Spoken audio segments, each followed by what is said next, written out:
Hi, I'm Dan, Senior Pastor at LifePoint Church. Welcome and thank you for joining us, especially if you're new to LifePoint Online. The church, though, is a whole lot more than an online video. It's a family, and we'd love you to connect with our family. If you'd like to, please send an email to hello@lifepoint.org.au and someone will get back to you. Or if you'd like prayer for anything at all, we'd love to pray for you. So send your prayer requests to prayer@lifepoint.org.au. I hope you have a fantastic day today. The church online will be starting really soon. But first up, here's something for the kids.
Hi, LifePoint. My name's John, and I'm behind the Who's in My Church series.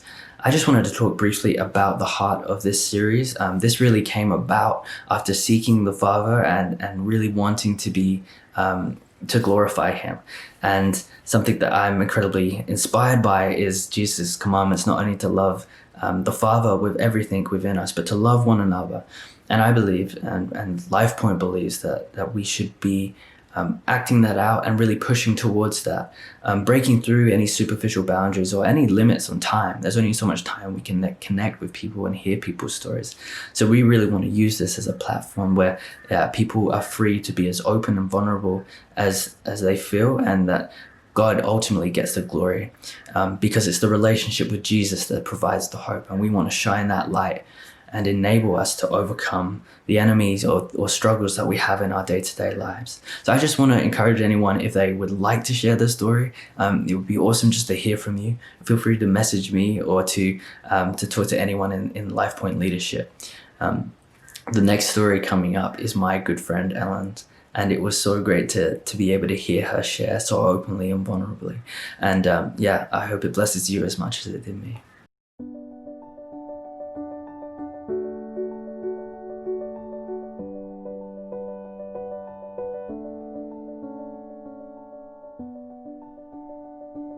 Hi, my name's Ellen. I'm a second-year university student. I'm studying speech pathology, and my goal is to work in paediatrics with deaf and hard of hearing children. I really love music. I love listening to it and playing it. I play the guitar and the cajon, and I sing. I also use sign language sometimes in worship. So I've been a part of LifePoint for just over a year and a half, but I was really blessed to be born into a Christian family. When I was 13, about 2 weeks before I started high school, my church's youth group went to a conference called Youth Alive, and it was the first time I got to really tangibly experience God's love, not only for myself, but for people all around the world and those who didn't know Him yet. So the best advice that anyone's ever given me is read the Bible every day, and that's what I aim to do. I've got a plan which I read each night, a Bible in a year plan. Even days when I don't do that, I try and read a psalm. And I love to pray throughout the day, whether I'm at work or in the car or at home, and love to have worship music playing wherever I am. Probably this year, 2020 has been a really difficult season in my life, and what had previously been a few nagging health problems blew up into a chronic illness causing severe fatigue and pain pretty constantly.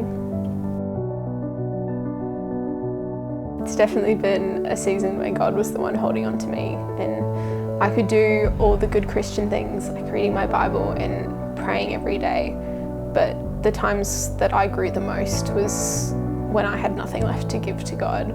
When it was early morning and I was just sitting in my bed crying because it didn't feel fair and I didn't know what to do. And all I could say was, God, please help. And I just had to trust that He was sitting with me and that He saw everything and that He was going to turn it around for good. It's definitely taught me perseverance and being able to trust God and just to let Him into every situation, and that He doesn't care if we're mad at Him or frustrated or sad. He just wants to know what we're thinking and what we're feeling, and He wants to encourage us and be alongside us. And so just to invite God into everything that I'm doing and everything that I'm feeling. A verse that has been really essential for me in the past few months is Psalms 27 verse 13, which says, I will remain confident of this. I will see the goodness of the Lord in the land of the living.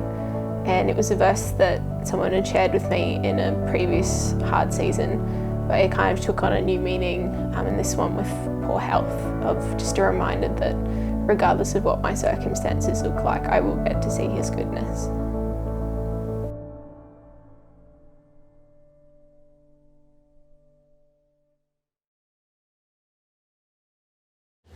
Hi everybody, welcome to LifePoint Online. My name is Steph and this is Dan. And from our little family to yours, we wanted to say a massive welcome. It was so good to see some of our church family last week in person at our service. And for those of you who also joined us online, we hope that you had a really blessed week. It was so great to have you.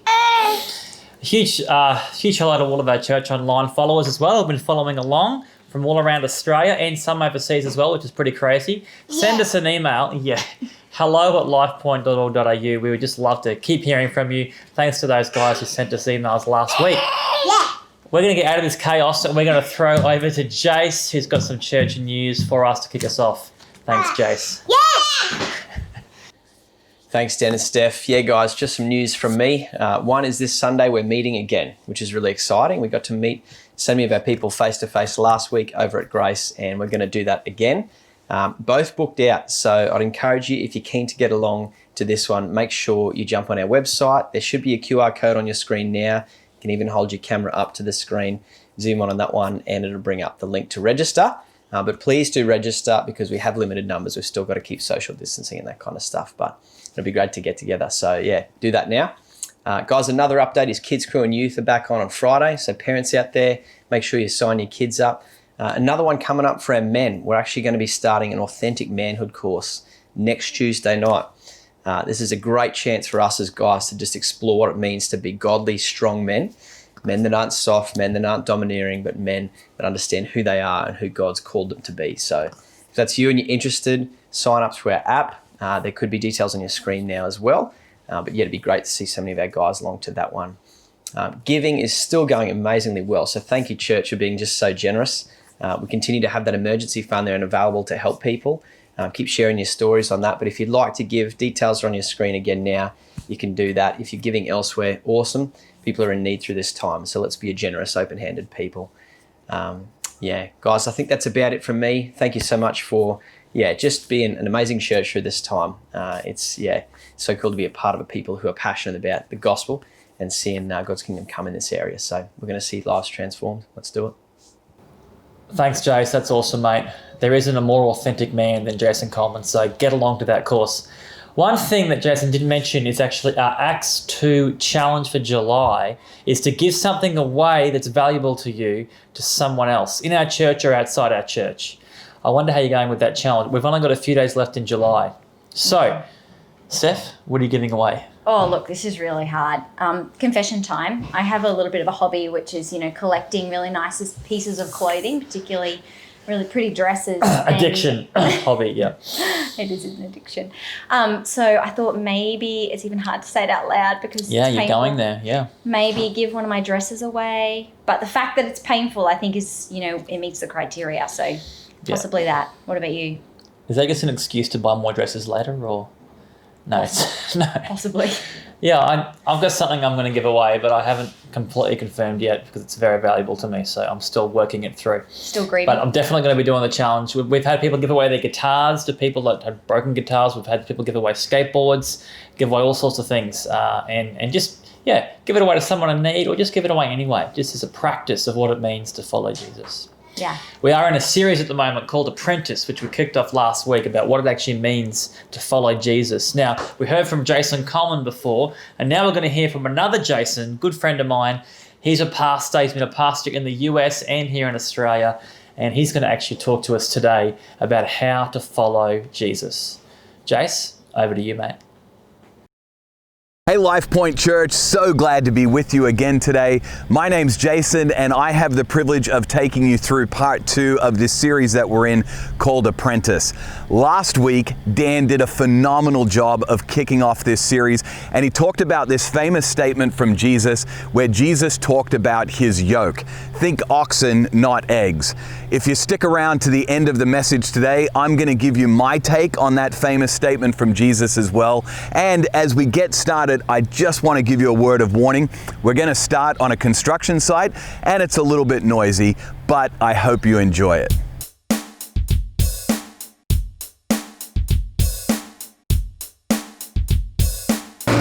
I have spent literally hours and hours of my life, even days, even years of my life, using one of these cement mixers. While I was in university, I worked as a brickies laborer. And every time I see one of these, it reminds me of the hours, days, even years of my life that I spent working hard, struggling to make a living while I was going through university.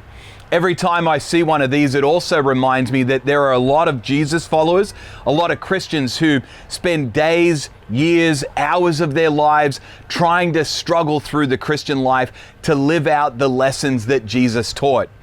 Today, by the end of this video, I want to share with you a secret to living out the lessons that Jesus taught. And it's not because you haven't heard the lessons before, but it's because of this secret we're going to discover in this video that I think so many of us struggle to live out the lessons he taught. And as a bonus, I'm going to share with you a little secret of how this cement mixer ties in with following Jesus. So let's go back to the end of last century and I'll share with you the story of the cement mixer. So it's about 1998, 1999. I'm in university and I'm working my way through university by working construction jobs, primarily as a laborer.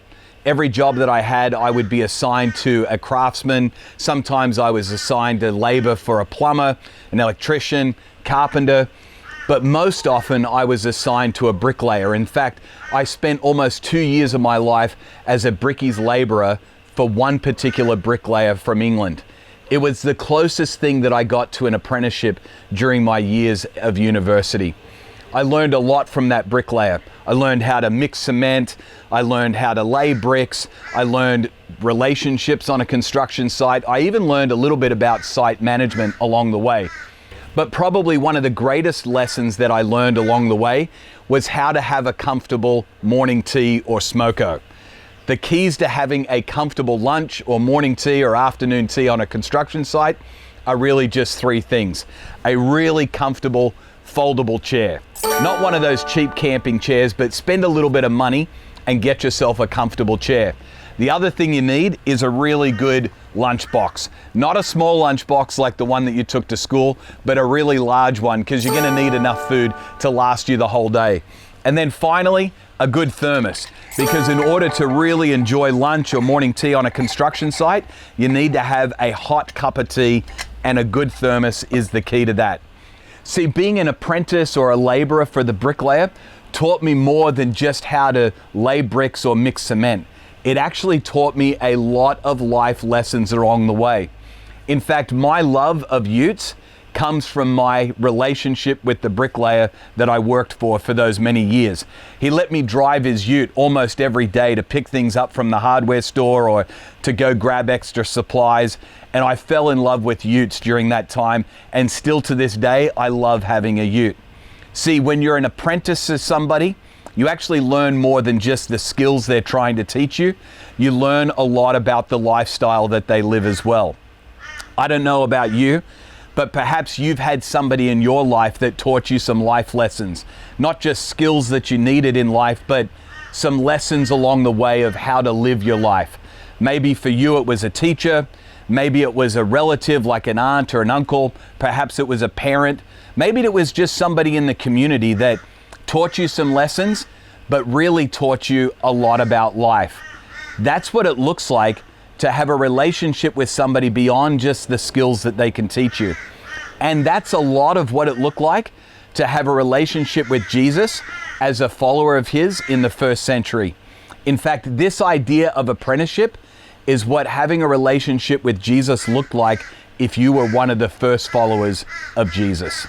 In the first century, when Jesus was alive, it wasn't unusual at all in the Jewish culture for somebody to be a rabbi like Jesus. In fact, there were lots of different rabbis. Jesus was referred to over and over again in the New Testament as a teacher. The Hebrew word was rabbi, somebody that was a great communicator and had a following of people. But in order to become a disciple of a rabbi, you actually had to be kind of an elite academic student. You would have gone through the regular schooling up to like age 12 for most young Jewish boys. You would have been the best of the best in your class, and then you would have been invited to go into kind of an extra type of school in a room that was just off to the side of the synagogue. And then if you were the best of the best by, say, age 16 or so, you would have been given an invitation from a rabbi to become one of his disciples. These rabbis had small groups of people that literally spent every waking hour with them, learning from them their way or their perspective on how to interpret the law of Moses, the Torah. Jesus was one of these rabbis. But instead of inviting the elite to join him as his disciples, Jesus invited everyday people to follow him as a disciple. That word disciple actually comes from a Hebrew word, talmidim, and rabbis had a number of talmidim that were followers of them. The word talmidim in Hebrew is best translated into English probably with the word pupil, follower, or my favorite translation is the word apprentice. Just like an apprentice in a trade, like a baker or a bricklayer, not only do you learn the skills of the master craftsman, but you oftentimes take on the lifestyle that they live as well. That's what apprenticeship looks like, not just in the 21st century, but that's what apprenticeship looked like in the first century as well. Jesus invited people to follow him, not just to hear his lessons. Thousands of people heard Jesus teach. Thousands of people learned the lessons that Jesus taught, but he only invited a few that took up the challenge of apprenticing under him to learn the lifestyle that he lived, not just the lessons that he taught. Mark, one of the first followers of Jesus, records for us some of those initial invitations that Jesus gave. Listen to these invitations that Mark has in his gospel. The first one he records in the first chapter was, as Jesus was walking beside the Sea of Galilee, he saw Simon and his brother Andrew casting a net into the lake, for they were fishermen. "Come, follow me," Jesus said, "and I will send you out to fish for people." At once, they left their nets and followed Jesus. When he had gone a little farther, he saw James, son of Zebedee, and his brother John in a boat preparing their nets.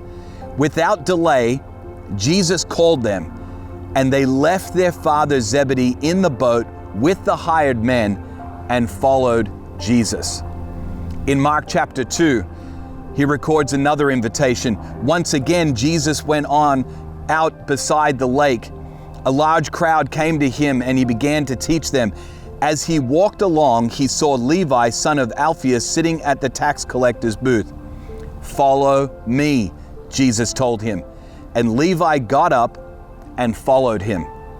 In Mark chapter 3, Jesus sends another invitation. He went up onto a mountainside and called to him those that he wanted, and they came to him. He appointed 12 that they might be with him, and that he might send them out to preach and to have authority to drive out demons. In Mark chapter 8, we see another invitation. Jesus, he then called the crowd to him along with his disciples and said, "Whoever wants to be my disciple must deny themselves and take up their cross and follow me." Jesus invited people to follow him. Jesus invited people to be a disciple, to apprentice under him, not just to listen to the lessons that he taught, but more importantly, to actually adopt the lifestyle that he lived. That's what it meant to be a follower of Jesus and to be an apprentice. It meant to be with Jesus, to become like Jesus, and to behave like Jesus. So many Christians, so many followers of Jesus today, they spend most of their time focused on how they can behave like Jesus, and they miss the all-important truth of just being with Jesus. In fact, I don't think you can behave like Jesus if you don't spend a lot of time just being with Jesus. That's what apprenticeship is all about. It's being with the master. It's becoming like the master so that you can behave like the master. That's the invitation that Jesus gave in the first century. That's the same invitation to apprenticeship he gives today. There are a couple of things that I absolutely love about the invitation that Jesus gives us to apprentice under him. The first thing that I love is that the invitation is for everyone. In that verse that we just read in Mark, he says, whoever wants to be my disciple or apprentice. When he says whoever, Jesus means it. He literally means whoever. You don't have to be the best of the best or an elite academic.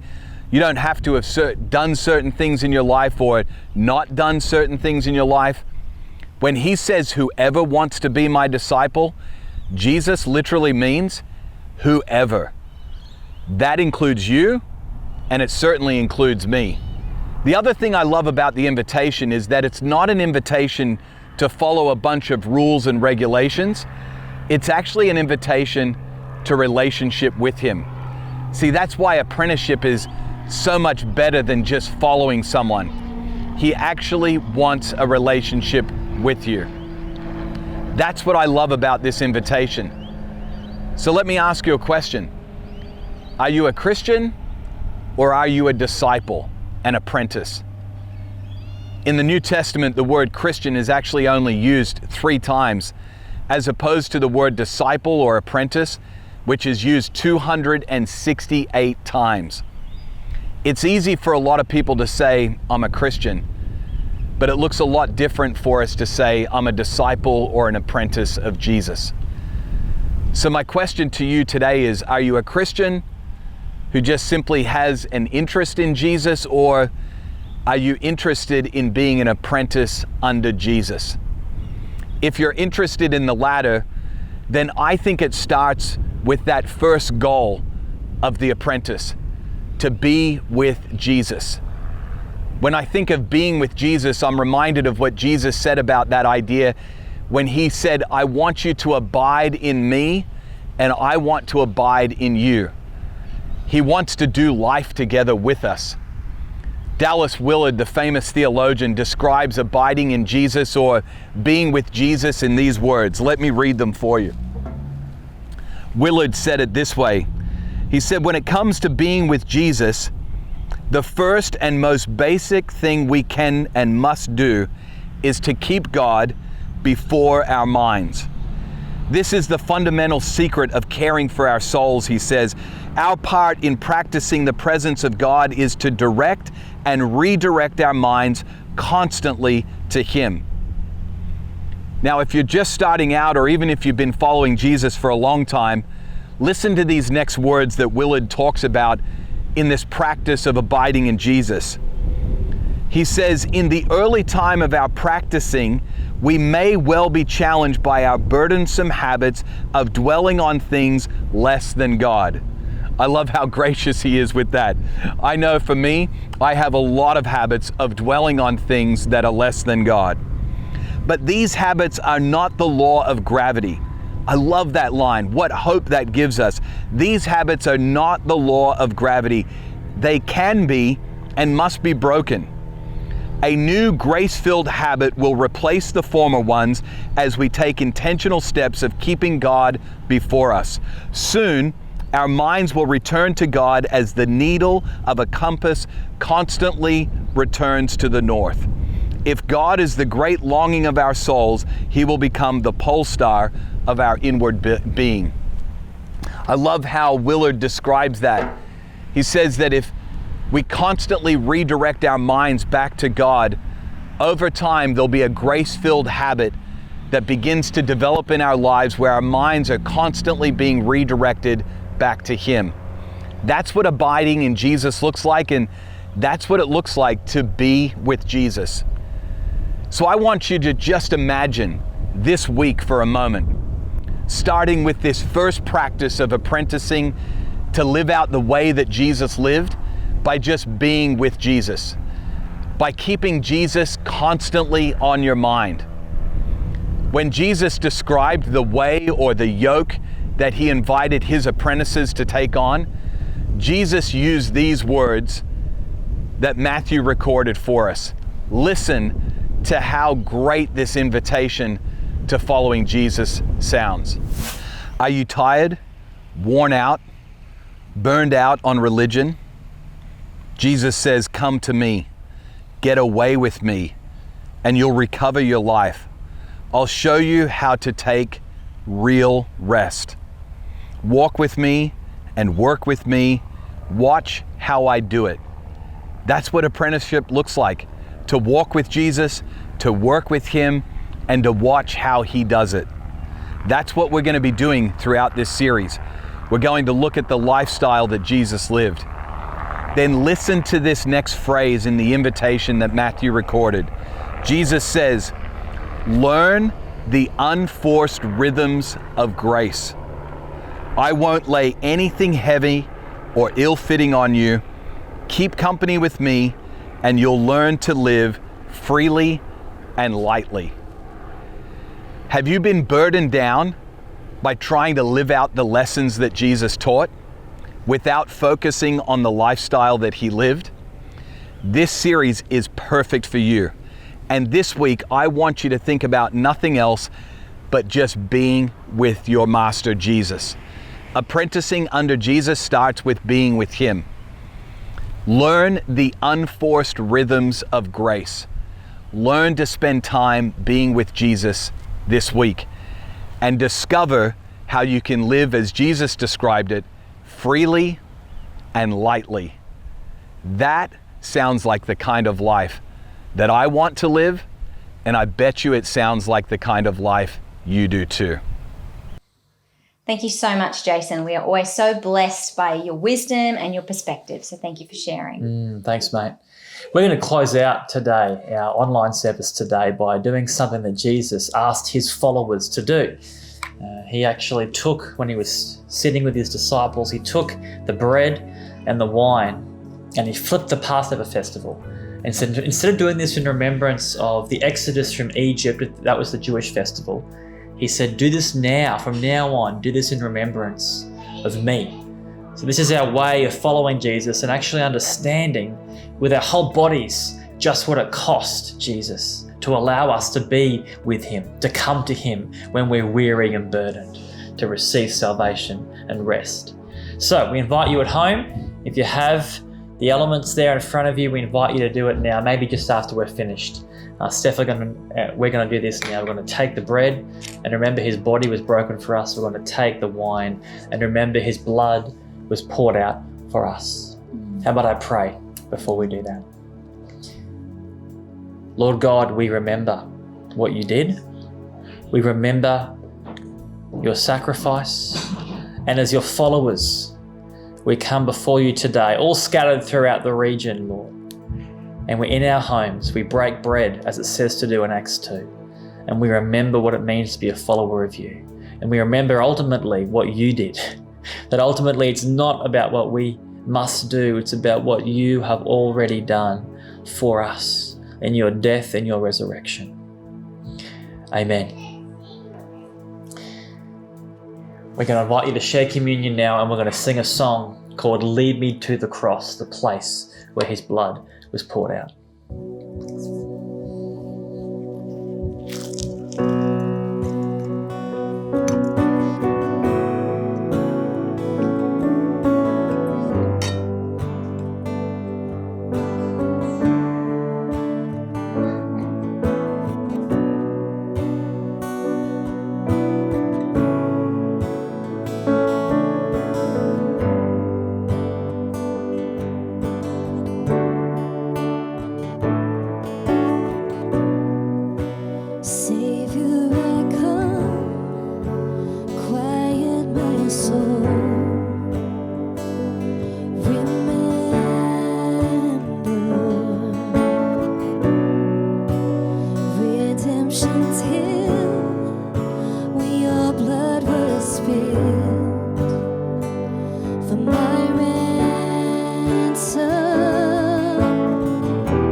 Thanks once again for joining us today, guys. It was, such a blessing to have you guys with us.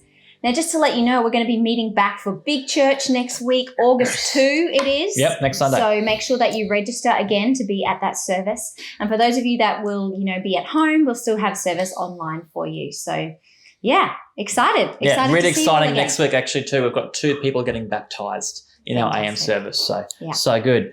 Thanks, guys. We'll see you next week. Bye.